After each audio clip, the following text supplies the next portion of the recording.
Monsieur le Premier ministre, Mesdames, Messieurs les ministres et secrétaires d'État, Monsieur le Premier président de la Cour des comptes, Monsieur le vérificateur général du Sénégal, Madame le contrôleur financier, Mesdames et Messieurs les secrétaires généraux des ministères,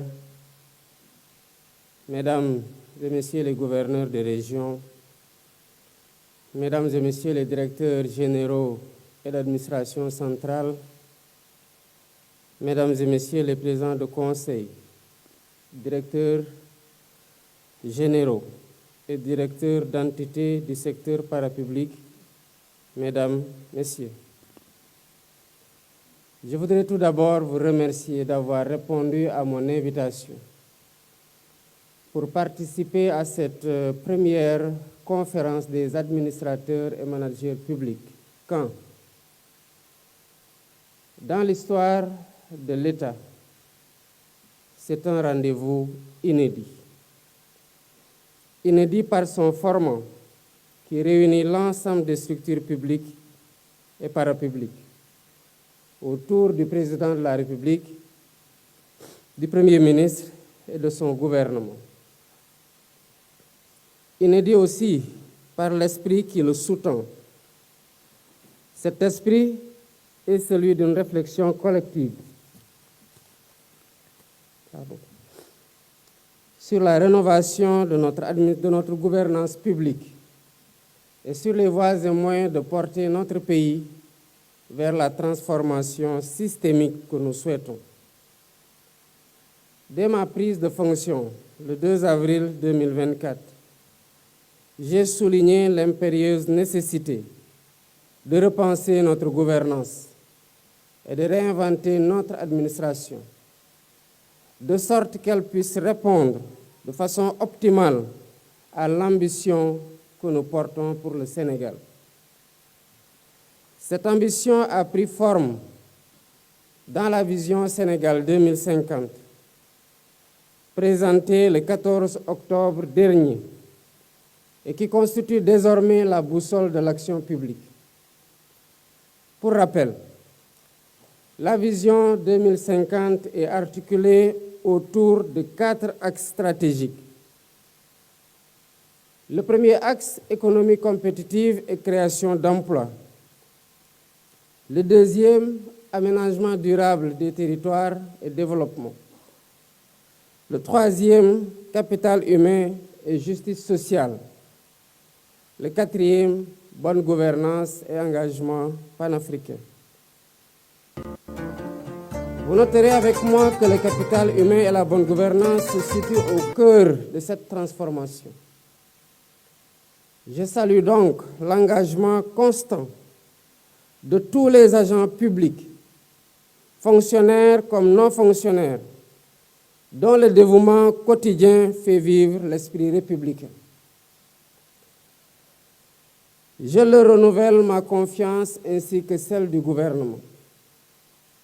Je souhaite également souligner le rôle crucial des cadres, dirigeants, pièces maîtresses de la haute fonction publique, qui secondent le président de la République et le gouvernement dans l'élaboration et la mise en œuvre, ainsi que de l'évaluation des politiques publiques.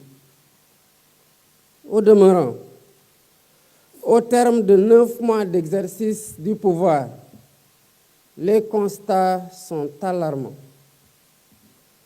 Nous faisons face à un État contraint, dont les marges de manœuvre budgétaires et financières n'existent quasiment plus.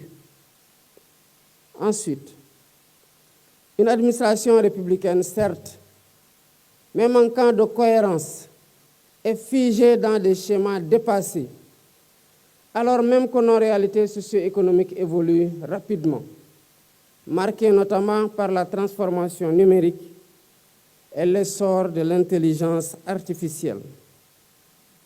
Puis, un secteur parapublic hypertrophié, doublonnant souvent avec l'administration centrale, qui est budgétivore et dont la contribution aux dividendes de l'État reste trop faible.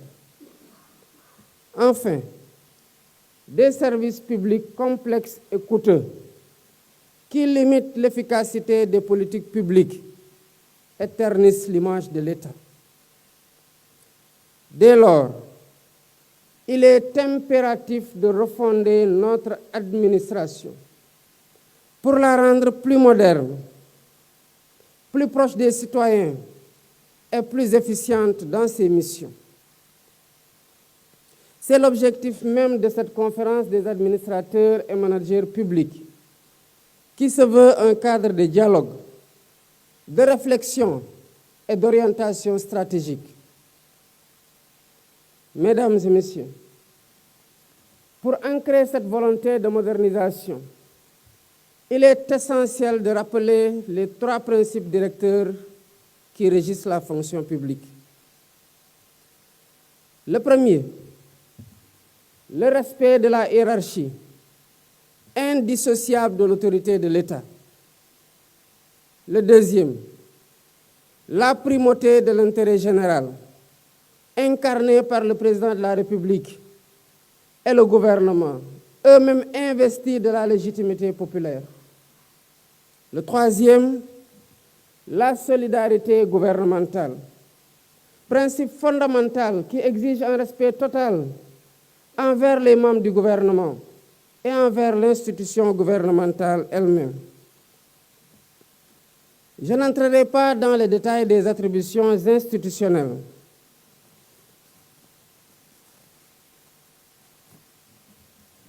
Qui sont clairement énoncées par la Constitution.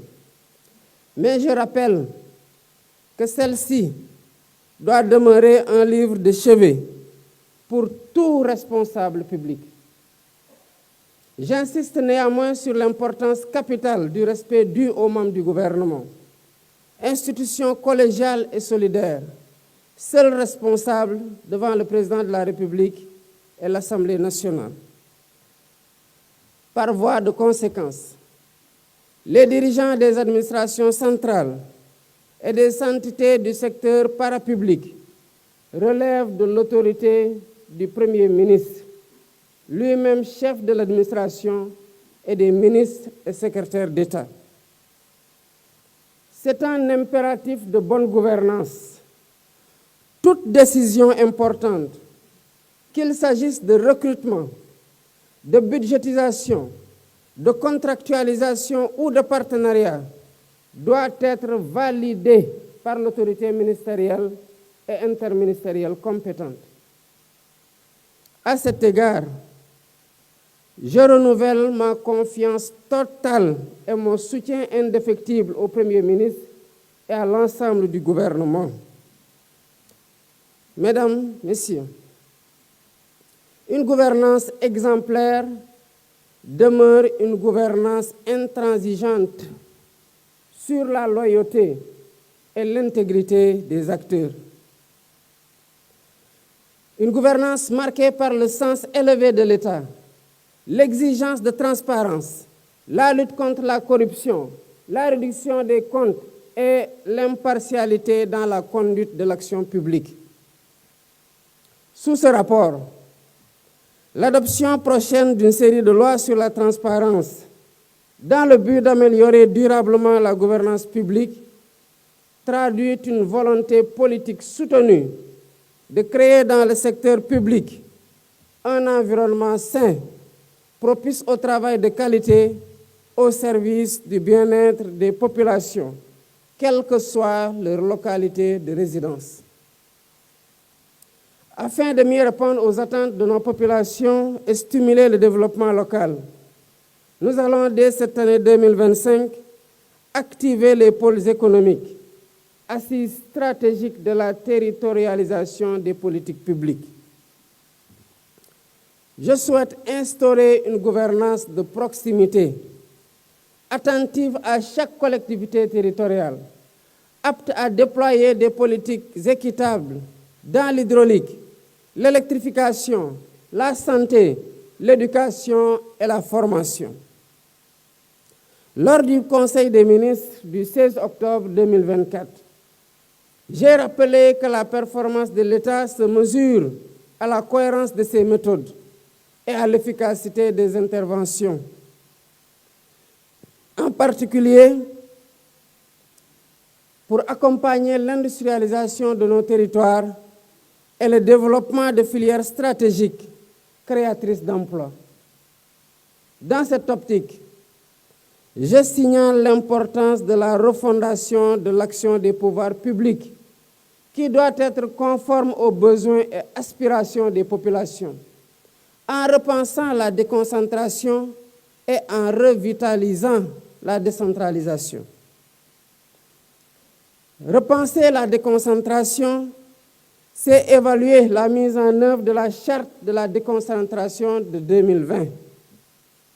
Repenser la déconcentration, c'est évoluer vers une nouvelle doctrine de déconcentration plus avancée qui impulse un État central cohérent dans son organisation et ses processus de prise de décision et d'action.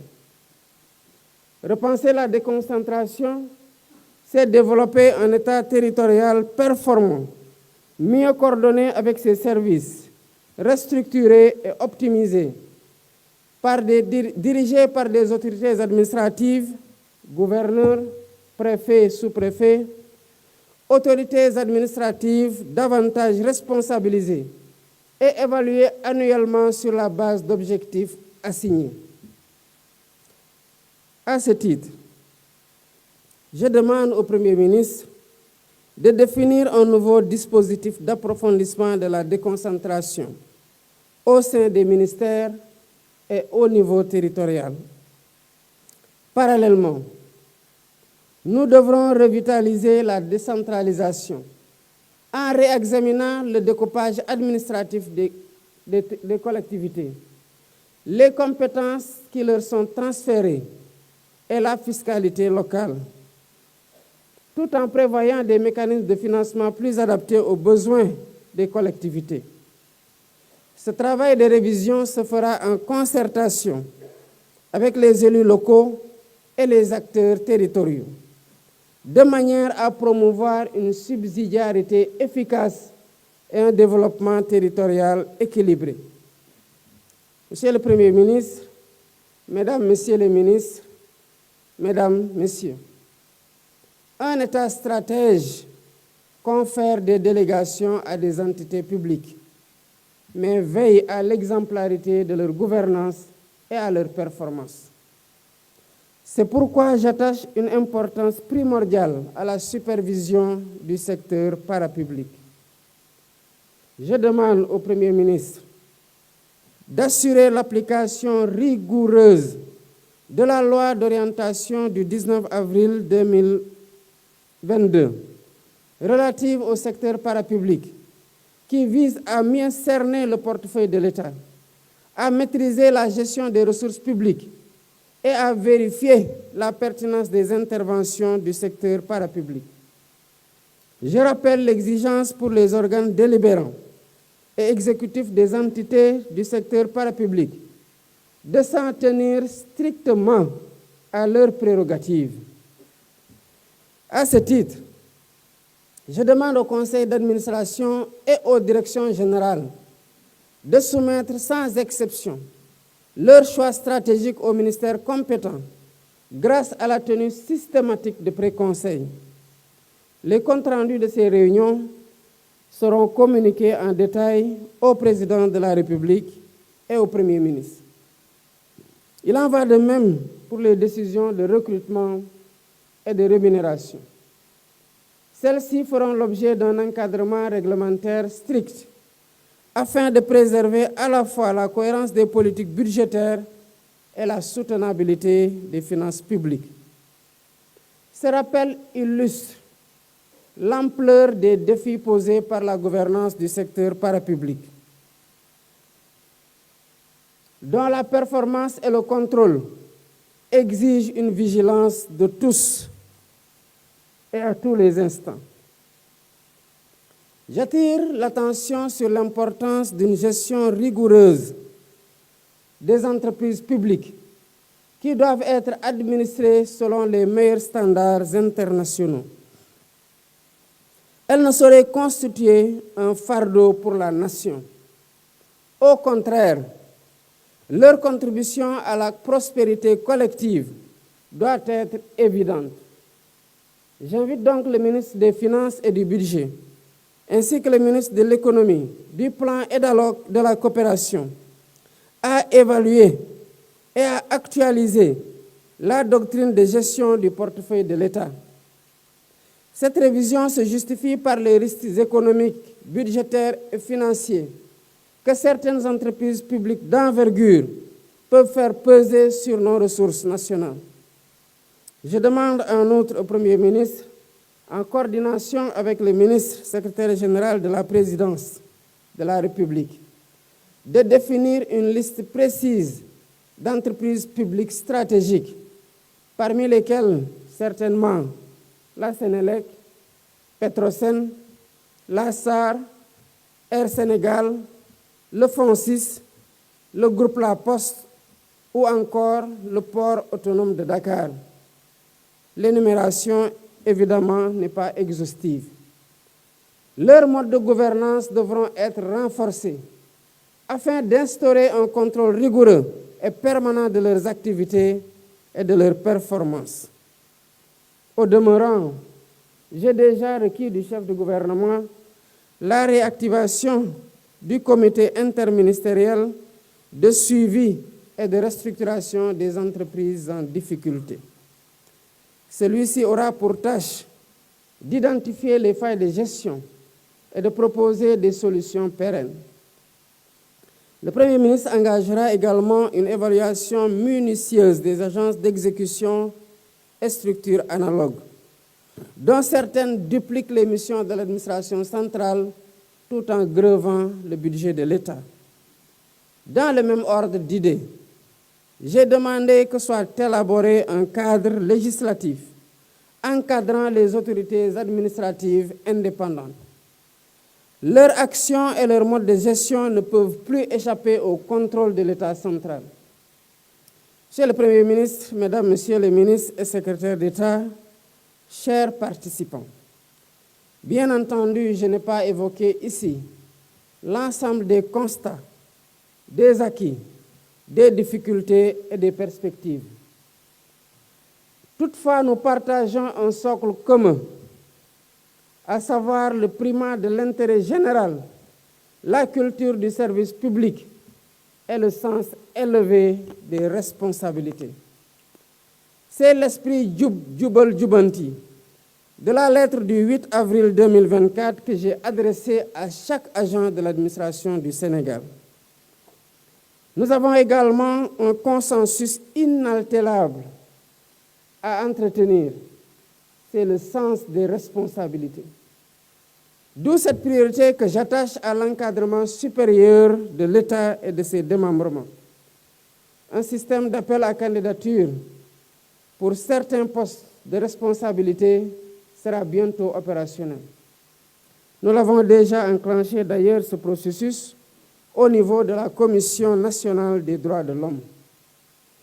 Mesdames et Messieurs les dirigeants responsables des structures publiques et parapubliques, le rôle que vous jouez dans la conduite de l'État requiert un engagement total, une loyauté absolue, une déontologie exemplaire et une intégrité à toute épreuve. Il exige aussi une parfaite connaissance de l'organisation de l'État et de ses procédures, notamment celles régissant la commande publique. Sur ce dernier point, j'ai déjà reçu du Premier ministre le projet de création d'une agence nationale de centralisation de la commande publique.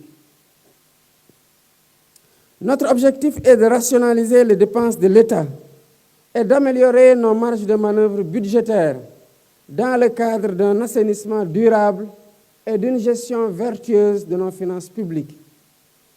C'est ensemble que nous parviendrons à construire une gouvernance de souveraineté, une gouvernance de solutions, une gouvernance de résultats. Dans cette dynamique et sous la coordination du ministère des Finances et du Budget et sous la supervision du Premier ministre, je vous demande de finaliser les lettres de politique sectorielle dans chaque ministère est d'instaurer une culture du dialogue de gestion tant au sein qu'entre les ministères. Cette démarche est essentielle pour renforcer l'efficience et produire des résultats concrets dans le délai fixé à chaque entité. J'en appelle aussi à la généralisation du management de qualité dans l'ensemble des structures publiques et parapubliques.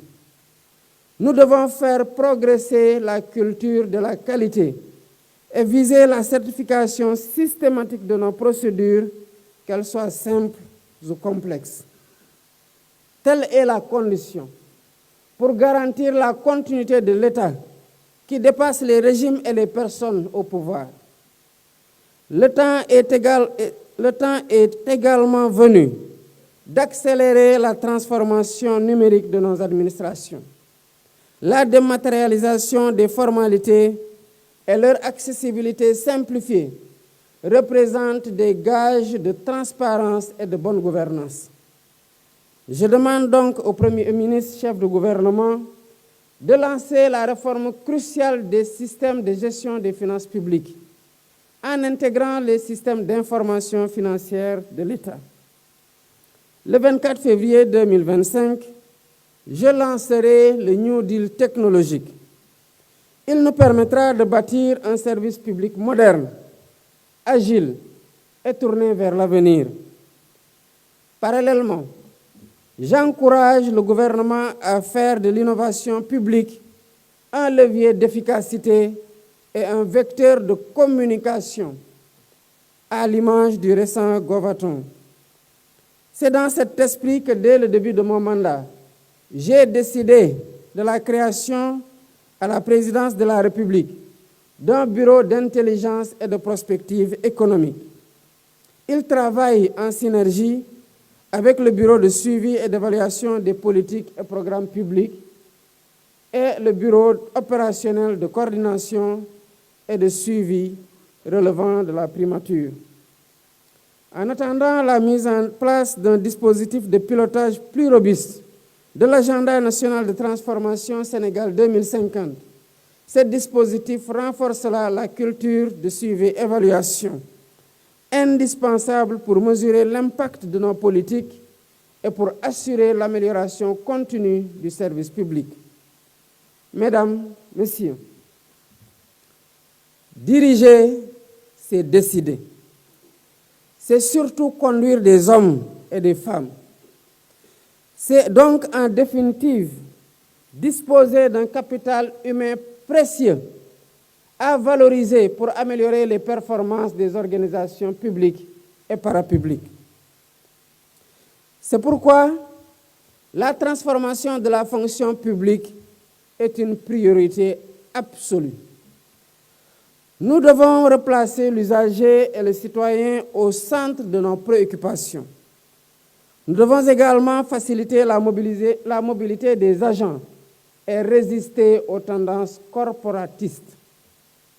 Nous devons enfin engager un examen réfléchi de nos grilles de rémunération, améliorer la formation initiale et continue des agents et repenser nos écoles nationales de formation.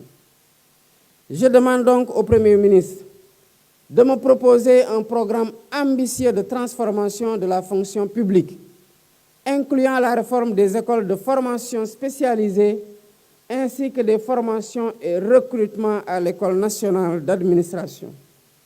Je l'invite en outre à promouvoir une fonction publique d'emploi ouverte et inclusive, avec la généralisation des fiches de poste et où la contractualisation pour certains postes de direction sera une réalité.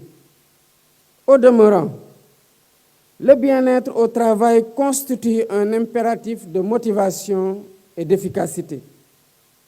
Le Premier ministre veillera à une gestion rigoureuse de l'immobilier public, à l'amélioration du cadre de vie dans les administrations et à un usage optimal des équipements informatiques et des services numériques qui seront préalablement validés par le ministère en charge du numérique.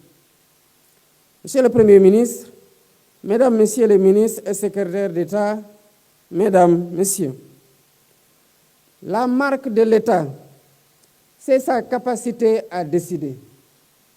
Quant à l'administration, sa marque réside dans sa force d'action, à travers la mise en œuvre d'une vision approuvée par le suffrage du peuple souverain. Je ne saurais clore mon intervention sans saluer